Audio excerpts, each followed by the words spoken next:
Donc la question de la dette grecque est une question absolument centrale. À partir de 2010, quand le premier mémorandum est imposé à la Grèce au mois de mai, et que se constitue la Troïka, cette association entre le Fonds monétaire international, la Banque centrale européenne et la Commission européenne. Et cette question de la dette reste absolument centrale pour les années qui viennent. En décembre de 2010, la députée Sofia Sakorafa intervient au Parlement grec pour dire qu'il faudrait créer une commission d'audit de la dette grecque en s'inspirant de l'exemple de l'Équateur, qui en avait constitué une en 2007-2008. Et cette députée fait référence à ma participation à cette expérience et dit qu'on pourrait faire appel à mon aide. Mais il est très clair que ce Parlement, qui était dominé par le PASOK et par ailleurs Nouvelle Démocratie, n'avait absolument aucun intérêt à faire la clarté sur la dette. Et donc cette proposition a été rejetée par le Parlement. Et avec toute une série de mouvements sociaux grecs et cette députée Sofia Sakorafa, on a décidé de créer une initiative d'audit citoyen de la dette. Ça a pris quelques mois pour être lancé. On a mis en place un dispositif de lancement de cette initiative. Par exemple, en s'appuyant sur la réalisation d'un documentaire d'Heptocratie par le cinéaste Haris Aristofanou, qui allait jouer un rôle très important dans la divulgation de cette proposition d'audit. C'est un documentaire qui, quand il a été présenté au public à partir de fin mars 2011, a été téléchargé par 1,5 million de personnes en Grèce en 6 semaines. 1,5 million sur 10 millions d'habitants, c'est donc un écho extrêmement important. Et évidemment, il n'est pas passé sur les chaînes de TV privées au public, mais il a eu une résonance extraordinaire. La population grecque, qui avait déjà participé à des grèves, etc., s'est lancée dans la foulée du mouvement des indignés espagnols dans l'occupation des places publiques d'une multitude de villes, à commencer par Athènes et Thessalonique, mais ça a touché des villes moyennes pendant tout le mois de juin et de juillet.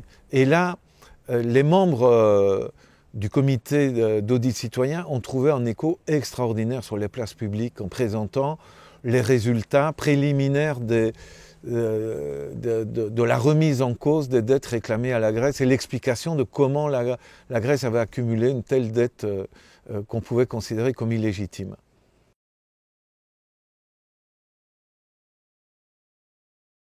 Du côté des forces politiques constituées à la gauche, il y avait très peu d'enthousiasme dans le soutien à cette initiative. Du côté de Syriza, la gauche de Syriza, des personnes comme la Fazanis, qui est par la suite devenue ministre du gouvernement Tsipras à partir de janvier 2015, ou une autre ministre du gouvernement Tsipras, Nadia Valavani, ce sont des personnes qui dès le début se sont engagées, donc en 2011, dans le soutien à cette commission. Mais du côté de la majorité de Syriza, il n'y avait pas véritablement d'enthousiasme. Et par exemple, le ministre des Finances du gouvernement de Tsipras de 2015, quand nous l'avons contacté, donc avant qu'il soit ministre, en 2011, Yanis Varoufakis a expliqué qu'il ne pouvait pas soutenir cette initiative d'audit citoyen, en disant que si il s'agissait de proposer, suite à l'audit, de suspendre le paiement de la dette, cela impliquerait de ramener la Grèce à l'âge de la pierre, disait-il dans une lettre publique, qui permet de comprendre d'ailleurs des choses qui se sont déroulées en 2015 et le type de positionnement de quelqu'un comme Varoufakis.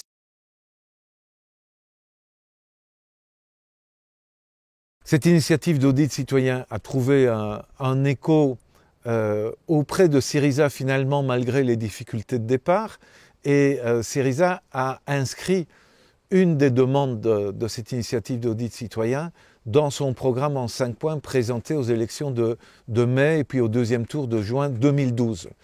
Et les 5 points, c'était 1. Abroger les mesures imposées par la Troïka en matière d'austérité, 2. Suspendre le paiement de la dette jusqu'au retour à la croissance de la Grèce, ce qui impliquait d'appliquer une toute autre politique, et lier la suspension du paiement de la dette à la réalisation d'un audit, 3. La socialisation des banques, 4. La levée de l'immunité parlementaire, et 5. Des mesures fiscales importantes pour faire payer ceux qui avaient profité de la crise et ceux qui étaient à l'abri de la fiscalité. Et donc, avec un tel programme radical, Syriza a accompli une percée électorale très importante, puisque Syriza est passé de 4% des votes obtenus aux élections de 2009 à 27% des votes en juin, ce qui l'a amené en deuxième position par rapport à Nouvelle Démocratie qui dépassait juste Syriza de 2%. Et à partir de ce moment-là, Syriza est apparu comme une force capable d'accéder au gouvernement dans les mois qui suivaient ou quelques années plus tard.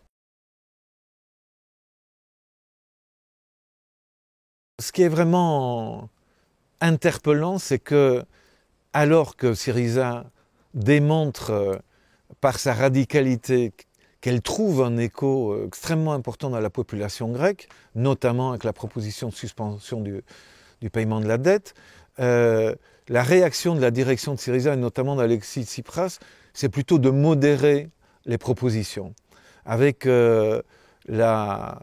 l'idée, qui à mon avis est fausse, que ces engagements, si Syriza accédait au gouvernement, il lui serait très difficile de les appliquer en pratique. Alors que ces 5 points étaient des éléments absolument clés qui faisaient partie de la solution à apporter à la crise. On ne peut pas imaginer d'abandonner les politiques d'austérité si on ne résout pas d'une manière radicale la question de la dette.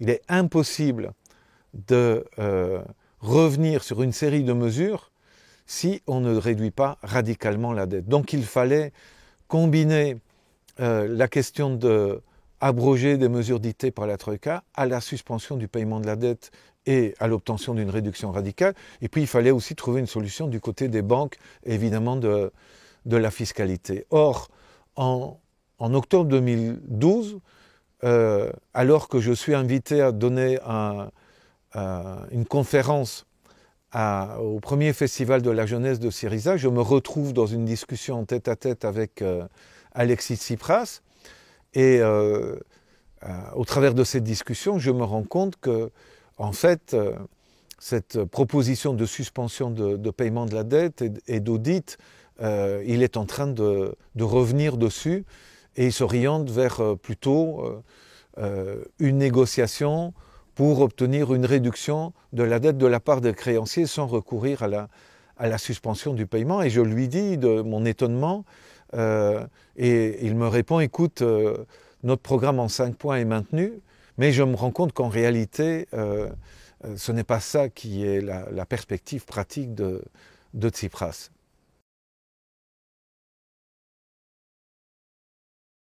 Un an plus tard, j'ai une nouvelle rencontre avec Tsipras. Je suis invité par lui à une discussion où en fait il me demande de collaborer à la préparation d'une grande conférence européenne sur la dette.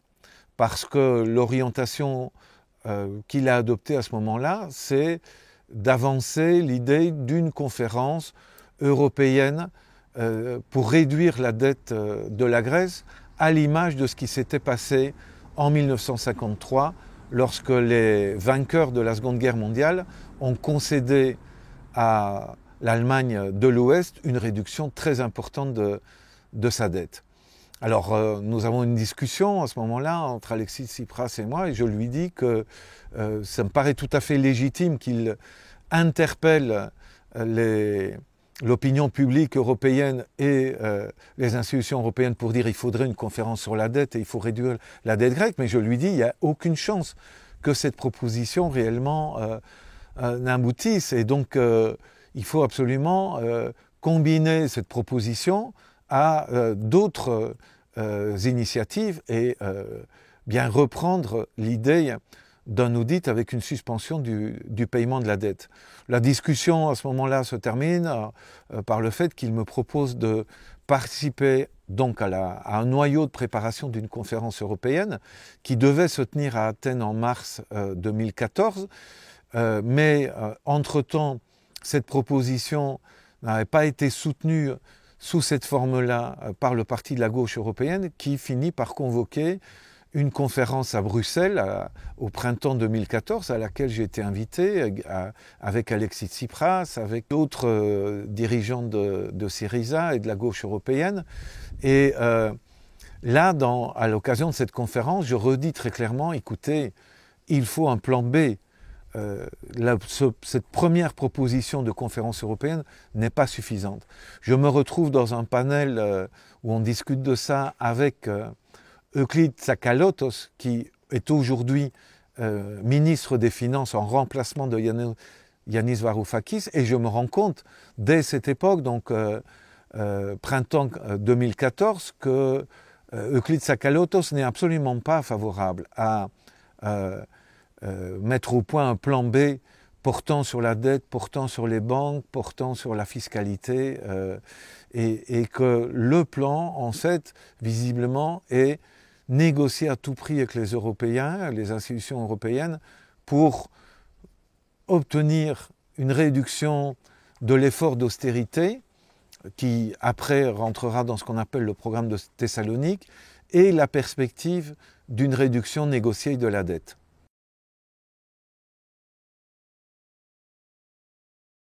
Syriza obtient une victoire électorale, devient le premier parti grec, et pour ceux qui luttaient sur la question de la dette, c'était une double victoire quelque part, parce que sur les 6 députés, 5 étaient favorables à une politique forte en matière de dette et à l'audit de la dette. Je pense à Manolis Glessos, à Georges Kadrougalos, qui est devenu plus tard ministre, à Sofia Sakorafa, qui était une des initiatrices avec moi de l'audit citoyen en 2011, mais aussi à Kouvenas et à un député provenant du PASOK, 5 députés qui étaient vraiment favorables à l'audit citoyen. Et on a eu à 3 reprises des réunions au Parlement européen avec les députés aussi de Podemos et d'Izquierda Unida pour avancer l'idée de la possibilité de l'action unilatérale et de la suspension de paiement. Mais en même temps, je me suis rendu compte que la ligne officielle de Tsipras, soutenue finalement par des personnes comme mon ami Kadrougalos, c'était non, on va plutôt vers la négociation, et ce qui est fondamental, c'est la conférence européenne pour la restructuration de la dette sur le modèle allemand.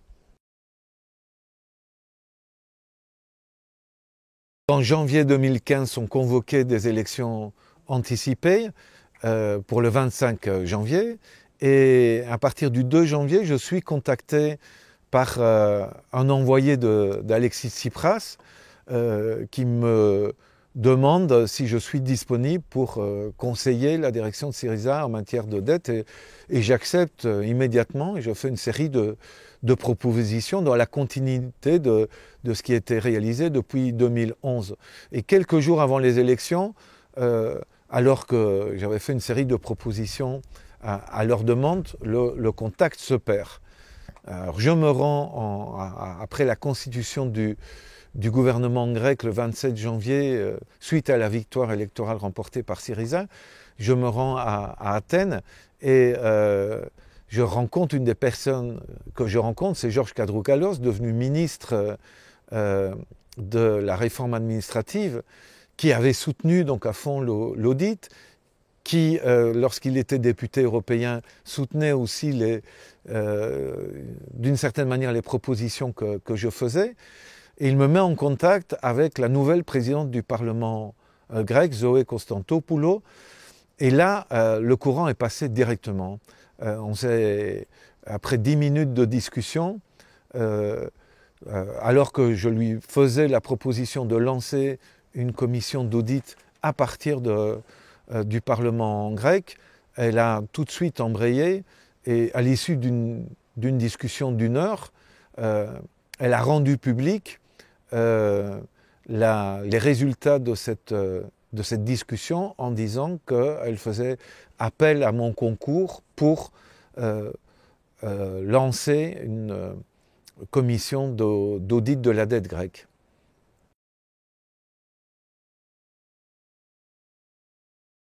Suite à 3 semaines de négociations, intervient le 20 février un premier préaccord entre les créanciers, la Commission européenne, la Banque centrale européenne et le gouvernement grec, qui pour moi marque une étape déjà très préoccupante, à savoir un accord par lequel le gouvernement grec s'engage à respecter le calendrier des paiements et les montants à payer à chaque créancier.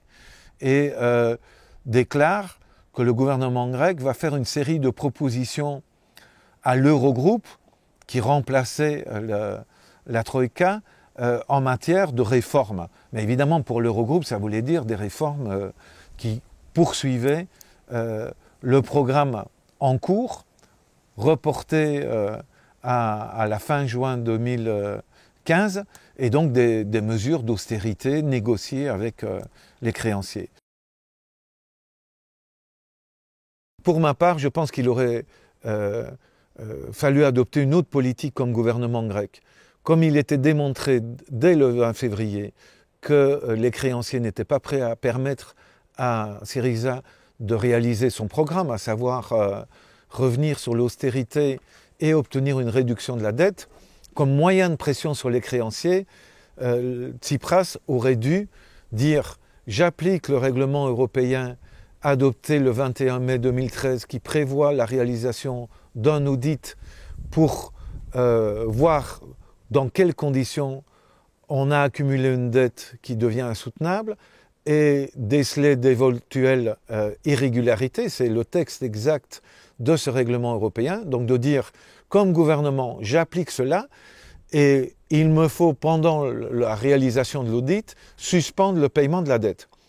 Si vous suspendez le paiement de la dette, vous changez le rapport de force avec les créanciers. Face à un refus de paiement, c'est eux qui vont devenir demandeurs de la négociation. Tandis que jusque-là, c'est le gouvernement qui était à la recherche d'une négociation face à des créanciers qui ne voulaient pas réellement négocier, ou en tout cas qui voulaient négocier en imposant la poursuite des mesures qui avaient été rejetées par la population grecque. Et donc il aurait fallu suspendre le paiement, réaliser l'audit, prendre des mesures fortes sur les banques pour résoudre ce problème, parce que de manière permanente, on a injecté des dizaines de milliards dans les banques grecques en augmentant la dette publique grecque, sans résoudre le problème des banques. Il aurait fallu aussi prendre des mesures fortes en matière de fiscalité pour augmenter les recettes fiscales et pouvoir mener cette politique anti-austéritaire. Je pense que si le gouvernement grec, le 20 février, n'avait pas signé cet accord néfaste, il aurait pu réellement s'engager dans un processus tout à fait intéressant pour la Grèce. Alors, ce qui est aussi intéressant à souligner, c'est que la présidente du Parlement grec a dit à Alexis Tsipras, avec d'autres ministres, avec des ministres comme Lafazanis, qui était un des ministres importants, ils ont dit « pas question de soumettre cet accord du 20 février pour approbation au Parlement grec ». Parce que toute une série de parlementaires grecs ne pourront pas approuver cet accord en tant que Syriza, parce qu'il est contradictoire avec le mandat que nous avons été chercher le 25 janvier. Et effectivement, cet accord du 20 février est resté un accord purement et simplement signé par le gouvernement et pas avec l'approbation du Parlement, ce qui est un point très important.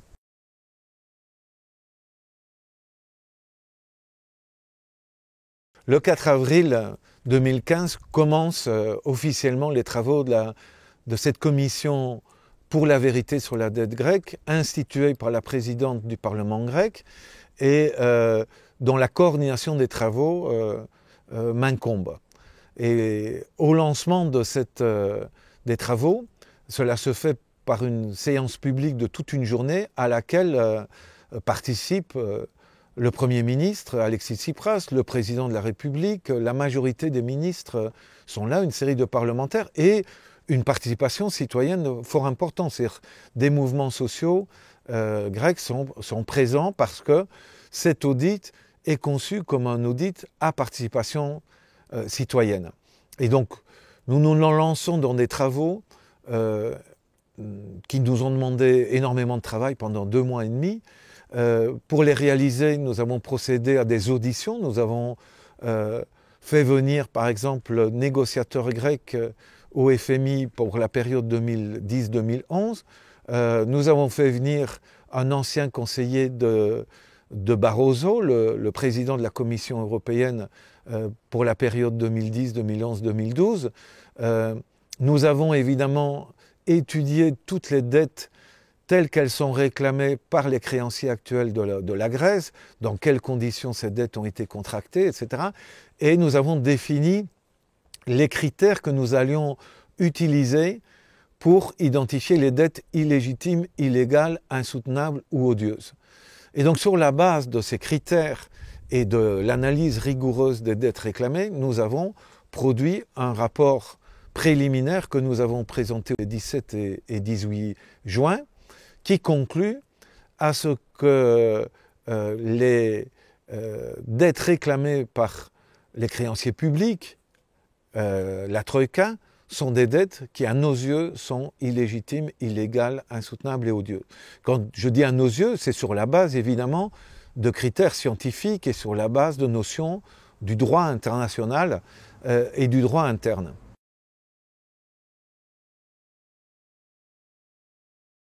Alors que Alexis Tsipras avait apporté son soutien aux travaux de la Commission, en réalité, au cours de la négociation avec les créanciers, il ne s'est pas appuyé de manière explicite sur les travaux de la Commission.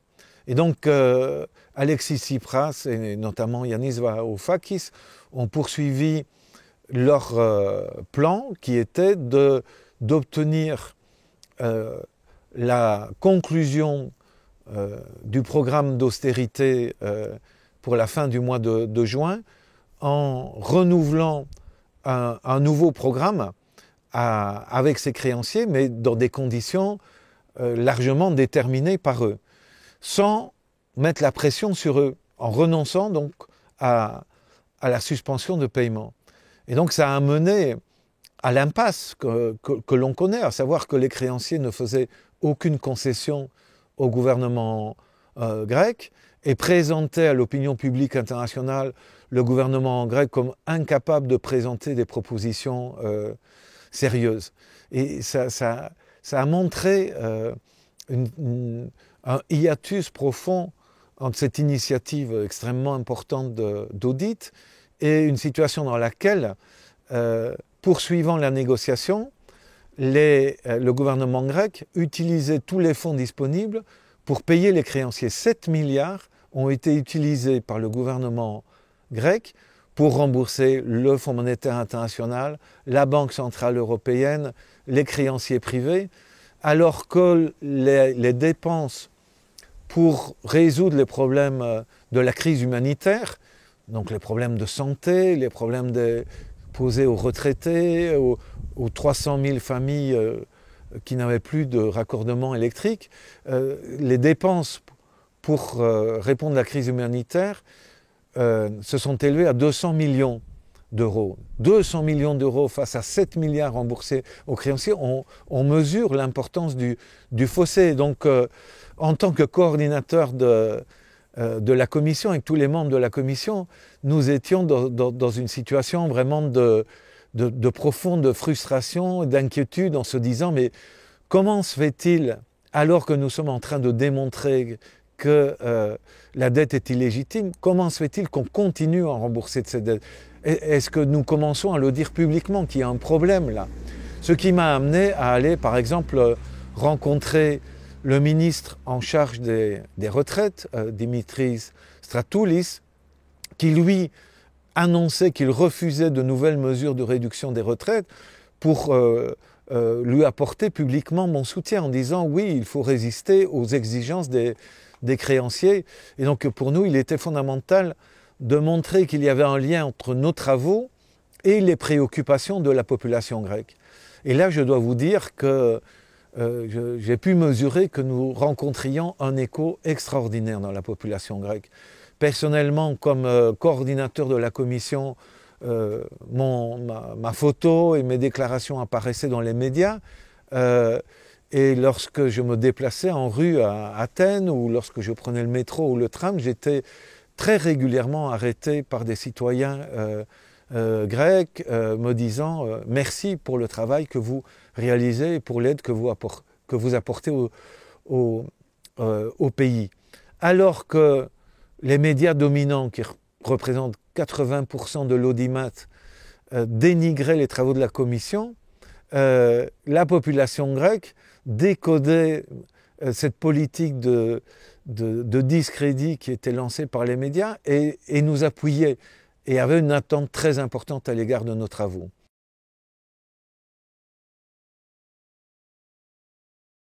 Quelques jours après la présentation publique de nos travaux, la Grèce, qui était en état de suspension de paiement de fait à l'égard du FMI, ce n'était pas encore une suspension officielle, mais elle était en retard de paiement, elle était à un moment critique de négociation. Et les créanciers ont décidé d'augmenter leurs exigences à l'égard d'Alexis Tsipras. Ce qui a amené Alexis Tsipras à convoquer un référendum pour le 5 juillet 2015. Et alors qu'il y avait une pression maximale des créanciers, avec une intervention par exemple de Juncker disant au peuple grec qu'il fallait absolument voter pour les propositions que eux avançaient et donc ne pas voter non au référendum, 62% de la population grecque a dit non aux propositions des créanciers. Ça ouvrait de nouveau une situation par laquelle le gouvernement de Tsipras aurait pu, sur la base de son mandat du 25 janvier et de ce nouveau mandat renforcé, 62% de non aux exigences des créanciers, passer à une nouvelle orientation qui aurait été celle consistant à dire nous avons fait toutes les concessions possibles et imaginables. Nous avons remboursé 7 milliards. Et vous, en échange, les créanciers, vous ne faites aucune concession. Nous sommes amenés à prendre des mesures d'autodéfense. Nous suspendons le paiement, nous résolvons le problème des banques en les mettant en faillite, mais tout en protégeant les dépôts des déposants. Nous prenons des mesures fiscales très fortes pour faire payer les riches et ceux qui sont responsables de la crise. Et nous nous engageons donc dans un plan B parce que le plan A n'a pas fonctionné. Et au lieu de faire ça, Alexis Tsipras, qui avait pourtant un mandat très clair le 5 juillet, va rencontrer les dirigeants des 3 partis qui avaient appelé au oui et qui avaient subi une défaite terrible, donc le parti Potami, le parti PASOK et le parti Nouvelle Démocratie, et leur propose un accord. Et cet accord est un accord extrêmement négatif, qui est soumis au Parlement grec le 11 juillet, qui est donc une proposition émanant d'une sorte d'union sacrée entre Tsipras et la droite, défaite lors du référendum, et Tsipras va à Bruxelles le 12 juillet avec cette proposition. Les créanciers qui veulent définitivement obtenir la capitulation de Tsipras disent « ce que vous nous proposez n'est pas suffisant, nous durcissons nos positions » et après 17 heures de négociation, le 13 juillet, Tsipras signe un accord absolument funeste. Parce que non seulement il y a des mesures qui vont affecter les retraités une fois de plus, et qui vont affecter toute la population parce qu'il y a une augmentation du taux de TVA sur une série de produits de consommation courante pour la population. Mais il y a en plus ce fameux fonds de privatisation qui doivent prendre une accélération forte et atteindre 50 milliards. C'est-à-dire une vente aux enchères de tout ce qui n'avait pas encore été privatisé. Et donc cet accord est extrêmement négatif. Il est donc signé par Tsipras le 13 juillet et soumis au Parlement grec dans la nuit du 15 au 16 juillet. Pour moi, là, on peut parler clairement de capitulation. Il faut tirer des leçons de la capitulation du 13 juillet 2015, à savoir que si on ne recourt pas à des mesures unilatérales d'autodéfense face aux créanciers et notamment à la suspension du paiement de la dette, il est impossible d'obtenir des concessions fortes de la part de ces créanciers. Il faut que les forces politiques et sociales européennes comprennent qu'une négociation dans le cadre européen actuel, respectant les règles dictées par la Commission européenne, la Banque centrale européenne ou le FMI, ça ne peut pas marcher.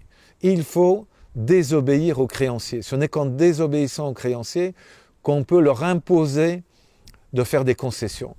Mais bien sûr, il n'y a pas que la question de la dette.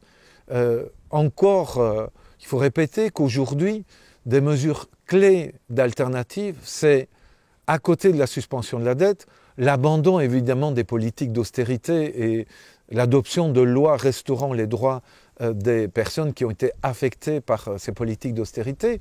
Il faut aussi une solution du côté des banques. Pour moi, il faut une socialisation du secteur bancaire. Il faut que ces banques privées passent dans le secteur public et répondent à des critères de service public pour servir les intérêts de la population. Il faut une toute autre politique fiscale.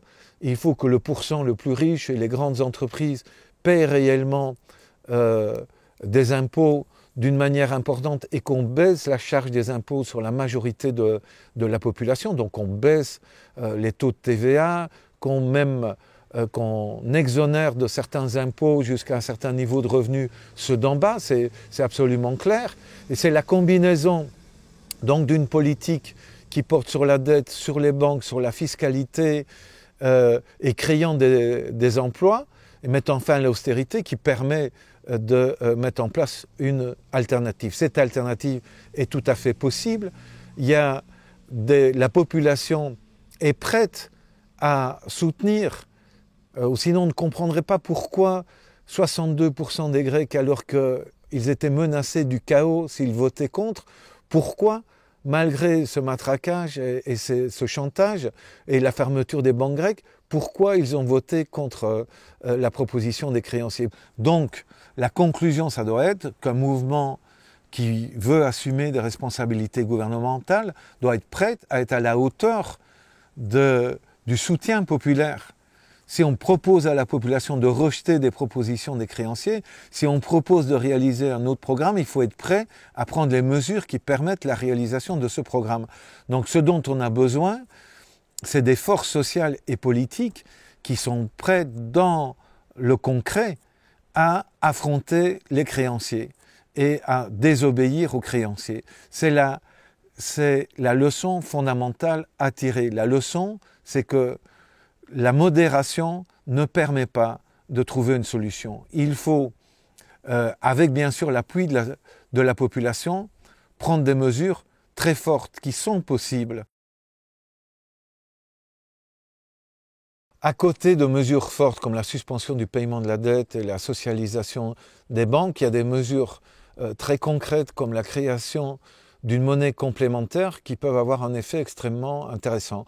Pour un pays qui est en manque d'euros, par exemple, comme la Grèce, parce qu'elle est asphyxiée par la Banque centrale européenne, il est parfaitement possible de créer une monnaie complémentaire par la voie électronique, par exemple, comme l'a fait l'Équateur depuis 2 ans, c'est-à-dire en tant que banque centrale du pays, ouvrir un crédit via le téléphone portable, par exemple d'un montant de 100 €, permettant aux personnes qui reçoivent ce crédit, c'est-à-dire les retraités qui recevraient une partie de leur retraite, les salariés de la fonction publique, ceux qui reçoivent une aide publique de différents types, recevraient un crédit de 100 € qu'ils peuvent dépenser pour payer la facture d'électricité, la facture d'eau, les transports publics, mais aussi utiliser ce crédit pour faire des paiements dans les supermarchés, parce qu'il faut comprendre que même si les supermarchés privés ne seraient pas enthousiastes à la création d'une monnaie complémentaire, ils vont finir par l'accepter, parce que s'ils n'acceptent pas l'utilisation de cette monnaie complémentaire, les clients potentiels vont aller chez les commerçants qui l'accepteront. Ça permet donc aux autorités du pays d'octroyer, y compris des augmentations de salaire, des augmentations de retraite, sans dépendre directement de la monnaie officielle.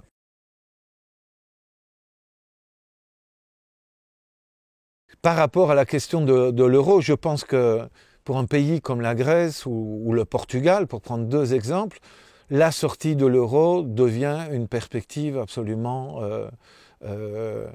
justifiée.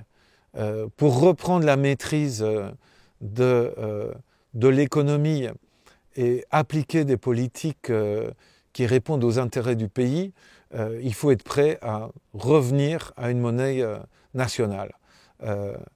Mais ça n'est valable pour moi, c'est absolument clair, que si ça va de pair avec la socialisation des banques, avec une réforme fiscale favorable à ceux d'en bas, avec une solution radicale à la dette. Ou sinon, on aura une sortie de droite à la zone euro.